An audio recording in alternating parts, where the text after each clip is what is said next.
GKR 3D CAD training centre. நம்ம வந்து இப்போ ஃபுல்லாக ரிவால்வை பற்றி பார்க்க போகிறோம். ரிவால்வ் பார்க்குறதுக்கு முன்னாடி நம்ம வந்து ஒரு நியூ ஃபீச்சர் ஒன்று ஓப்பன் பண்ணிக்கலாம். New feature part of select பண்ணிவிட்டு ஓகே கொடுக்குறேன். இப்போ வந்து பிளேனெல்லாம் ஹைட் பண்ணிக்கிறேன். ஃப்ரண்ட் பிளேனை செலக்ட் பண்ணி ஒரு ஸ்கெட்சுக்குள்ளே என்ட்ரு ஆகிறேன். ஃபஸ்ட்டு வந்து ஒரு சென்டர் லைன் போட்டுக்கிறேன். ரிவால்வ்னு வந்தாலே சென்டர் லைன் வந்து கண்டிப்பாக வேணும். சென்டர் லைன் இல்லாமலேயும் பண்ணலாம், நம்ம அதையும் பார்க்கலாம்.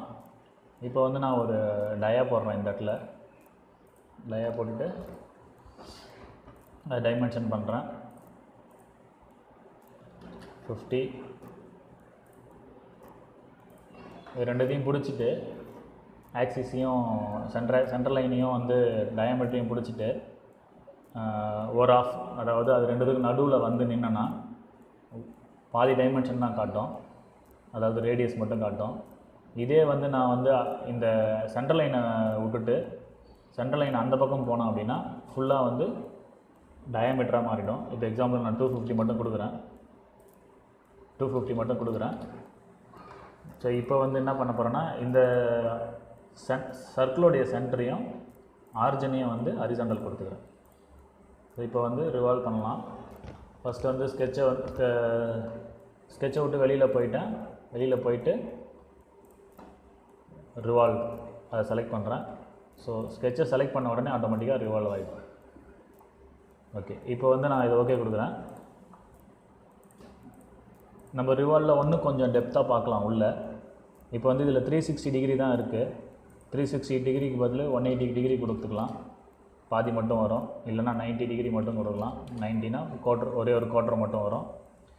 இதேமாரி டேரக்ஷன் 2லேயும் இருக்குது. டேரக்ஷன் 2லேயும் போய்ட்டு 90 கொடுக்கலாம், 180 கொடுக்கலாம். டேரக்ஷன் 2 பற்றி நம்ம இன்னும் நேரத்தில் பார்க்கலாம். இப்போ இதில் வந்து என்னென்ன ஆப்ஷன் இருக்குன்றதை பற்றி பார்க்கலாம். மொத்தமாக வந்து 5 ஆப்ஷன் இருக்குது. Blind, up to vertex, up to surface, offset from surface, mid plain, இத்தனை ஆப்ஷன் இருக்குது. ஸோ ஃபஸ்ட்டு வந்து நம்ம மிட் பிளைன் பார்த்துடலாம். மிட் பிளைனில் வச்ச உடனே என்ன ஆகுது அப்படின்னா இந்த 90 டிகிரி வந்து 45 டிகிரியாக பிரிஞ்சு 2 ஆஃபாக வந்துருச்சு. ஸ்கெட்சு வந்து மிட்டில் வந்துருச்சு கரெக்டாக. ஓகேங்களா, இது வந்து மிட் பிளைன். ஸோ மற்ற இதுக்கெலாம் வந்து இன்னொரு ஃபீச்சர் தேவைப்படும். ஃபீச்சரை வச்சு தான், அதை ஃபீச்சரை டிபெண்ட் பண்ணி தான் வந்து அதெல்லாம் பண்ண முடியும். ஸோ அதனால் என்ன பண்ணுறேன்னா இதை வந்து ரோல் பேக் பண்ணிடுறேன். ஜஸ்ட்டு பிடிச்சி மேலே விட்டுட்டேன். ஸோ இப்போ எல்லா கமாண்டும் காணாமல் போயிடுச்சு. இப்போ என்ன பண்ணுறேன், டாப் பிளைனில் வந்து ஒரு ஸ்கெட்சு வரைகிறேன். டாப் பிளைனில் ஸ்கெட்சு வரைஞ்சிட்டு ஒரு எக்ஸ்ட்ரூட் போட்டுக்கிறேன். எக்ஸ்ட்ரூட் போட்டு இதை டைமென்ஷன் பண்ணிக்கிறேன். ஆர்ஜனையும் இந்த லைனையும் செலக்ட் பண்ணி ஒரு டிஸ்டன்ஸ் 30, அப்புறம் 100, அப்புறம் இந்த ஆர்ஜனையும் இந்த பாயிண்ட்டையும் செலக்ட் பண்ணி வெர்டிக்கல், அதுக்கப்புறம் ஒரு 50 டிகிரி 50 mm டிஸ்டன்ஸ். ஸோ இதை வந்து நான் ஃபஸ்ட்டு எக்ஸ்ட்ரூட் பண்ண போகிறேன். எக்ஸ்ட்ரூட் பண்ணும்போது மிட் பிளைன் யூஸ் பண்ணிவிட்டு ஒரு 80 mm லென்த்துக்கு எக்ஸ்ட்ரூட் பண்ணிடுறேன். ஸோ இப்போ இது வந்து ஃபஸ்ட்டு ஃபீச்சர். ரிவால்வ் வந்து செகண்ட் ஃபீச்சராக இருக்குது. ஸோ நான் திருப்பி அதை ட்ராக் பண்ணி கீழே இழுக்கிறேன். இப்போ இது செகண்ட் ஃபீச்சராக உங்களுக்கு ஹைலைட் ஆகும். ஃபஸ்ட்டு ஃபீச்சர் ஆல்ரெடி ரிவால்வ் வந்து ஃபஸ்ட்டு ஃபீச்சராக இருந்துச்சு, இப்போ வந்து செகண்ட் ஃபீச்சராக மாறிடுச்சு. ஓகேங்களா, இது வந்து இந்த மாதிரி வந்து மாற்றி வரைஞ்சிக்கலாம். உங்களுக்கு எது ஃபஸ்ட்டு வேணுமோ அதை வந்து முன்னாடி போடலாம், எது ரெண்டாவது வேணுமோ அதை பின்னாடி போட்டுக்கலாம். இப்போ எக்ஸாம்பிள் நான் இதை வந்து கண்டினியூஸாக ப்ரெஸ் பண்ணின்னு முன்னாடி போட்டேன்னா முன்னாடி போயிடும், ரிவால்வ் வந்து முன்னாடி வந்துடும். இப்போ நான் திருப்பி அப்படியே பின்னாடி போடுறேன், பின்னாடி வந்துடுச்சு. ஸோ இப்போ வந்து நான் ரிவால்வ் வந்து எடிட் பண்ணுறேன். ரிவால்வ் எடிட் பண்ணும்போது என்ன ஆகும் அப்படின்னா இதில் மிட் பிளைனுக்கு பதிலாக பிளைண்டு கொடுத்துக்கிறேன். பிளைண்டு கொடுத்துட்டு இதில் வந்து அப் டு சர்ஃபேஸ் இல்லைனா அப் டு வெர்டெக்ஸ் பார்க்கலாம். இப்போ அப் டு வெர்டெக்ஸ்னால் என்னென்னா ஒரு பாயிண்ட், அந்த பாயிண்ட் வரைக்கும் எக்ஸ்ட்ரூட், அந்த பாயிண்ட் வரைக்கும் ரிவால்வ் ஆகணும் அப்படின்னு சொல்லிட்டு கொடுத்த உடனே அந்த பாயிண்ட் வரைக்கும் ரிவால்வ் ஆகும். இது வந்து அப் டு வெர்டெக்ஸ். அடுத்தது பார்க்கலாம், பிளைண்ட் திருப்பி வந்து அப் டு சர்ஃபேஸ் கொடுத்துட்டு எந்த சர்ஃபேஸ் வரைக்கும் உங்களுக்கு ரிவால்வ் ஆகணுமோ அந்த சர்ஃபேஸை கொடுத்தீங்கன்னா அந்த சர்ஃபேஸ் வரைக்கும் ரிவால்வ் ஆகும். ஓகேங்களா, நான் இந்த எக்ஸ்ட்ரூடை மட்டும் திருப்பி கொஞ்சம் லென்த் இன்க்ரீஸ் பண்ணிக்கிறேன். 130 அப்படின்னு மாற்றிட்டு ரீபில்டு கொடுத்தனா தான் ரீபில்ட் ஆகும். ஓகே, இப்போ திருப்பி வந்து நான் ரிவால்வ் வந்து திருப்பி எடிட் பண்ணுறேன். எடிட் பண்ணிவிட்டு ஆஃப்செட் ஃப்ரம் சர்ஃபேஸ்னு ஒரு கமாண்ட் இருக்குது, அதுக்கு போகிறேன். என்ன அப்படின்னா இந்த ரோஸ் கலர் ஃபேஸ் இருக்குது இல்லையா, ரோஸ் கலர் சர்ஃபேஸ், அதுக்கும் இந்த ரிவால்வ் வந்து முடிகிற எண்டுக்கும் வந்து 10 mm டிஸ்டன்ஸ் இருக்குது. அதை தான் இங்கே சொல்லுது. ஸோ இதை நம்ம இன்க்ரீஸ் பண்ணிக்கலாம். இப்போ 30, 40 வரைக்கும் நான் இப்போ வச்சுட்டு ஓகே கொடுக்குறேன். இது வந்து ஆஃப்செட் ஃப்ரம் சர்ஃபேஸ். ஒரு சர்ஃபேஸை காட்டுறோம், அந்த சர்ஃபேஸ்லேருந்து முன்னாடியே 40 mm முன்னாடியே எனக்கு வந்து ரிவால்வ் முடிஞ்சிடணும் அப்படின்னு சொல்கிறோம். இதுதான் வந்து ஆஃப்செட் ஃப்ரம் சர்ஃபேஸ். சரி, ஓகே. ரிவால்வில் டைரக்ஷன் 1 எல்லாத்தையும் பார்த்தாச்சு. அடுத்தது பார்த்தோன்னா மெர்ஜ் ரிசல்ட்னு ஒன்று இருக்குது. Reverse offset.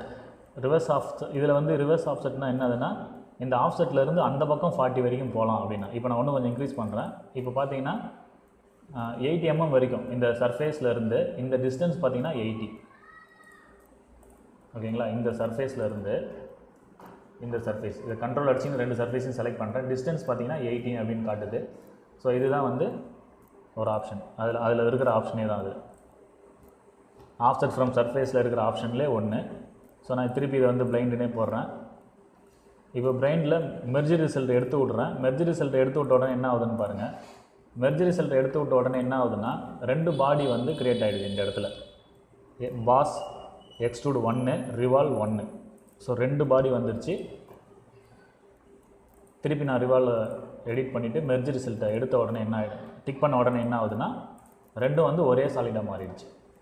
இது வந்து மல்டி பாடின்னு சொல்லுவாங்க, நிறைய இடத்துல யூஸ் ஆகும் இது. ஓகே, இப்போ வந்து இதிலே வந்து டைரக்ஷன் 2 இருக்குது. டைரக்ஷன் 2வும் அதே மாதிரி தான், எல்லாமே சேம் தான், டிட்டோ. டைரக்ஷன் 1ல் என்னென்ன பார்த்தீங்களோ அது எல்லாமே இதில் இருக்கும். மிட் பிளைன் மட்டும் இருக்காது, மற்ற எல்லாம் இருக்குது. அப்புறம் அடுத்தது பார்த்தீங்க அப்படின்னா இன்னொரு இது இருக்கும், அதையும் ஃபுல்லாக எக்ஸ்பிளைன் பண்ணிடுறேன். இப்போ நான் வந்து இந்த ரிவால்வ் வந்து டெலீட் பண்ணிடுறேன். டெலீட் பண்ணிவிட்டு எஸ்ன்னு கொடுக்குறேன். ஸோ திருப்பி ஃபஸ்ட்லேருந்து ரிவால்வ் கொடுக்குறேன். அப்போ பார்த்துட்டு கொடுக்கும்போது ஸ்கெட்சை செலக்ட் பண்ணுறேன். இங்கே வந்து பார்த்திங்கன்னா தின் ஃபீச்சர்னு ஒன்று செலக்ட் ஆகிருக்கு. தின் ஃபீச்சர்னு ஒன்று வந்திருக்கு. இந்த தின் ஃபீச்சரை கொடுத்தனா என்ன ஆகும் அப்படின்னா, 10 mm திக்னஸுக்கு ஒரு ஷெல் ஒன்று கிரியேட் ஆகும். அதாவது எப்படின்னா, நீங்கள் உள்ளே பார்த்தீங்கன்னா தெரியும். நான் இப்போ இதை ஓகே கொடுத்துட்டு கட் பண்ணி காட்டுறேன் உங்களுக்கு. பாருங்கள், இந்த மாதிரி வந்து ஒரு ஃபீச்சர் கிரியேட் ஆகும். இது வந்து தின் ஃபீச்சர். இதே வந்து எக்ஸ்ட்ரூட்லேயும் இருக்குது தின் ஃபீச்சர், இது வந்து ரிவால்வ்லேயும் இருக்குது. ஓகேங்களா?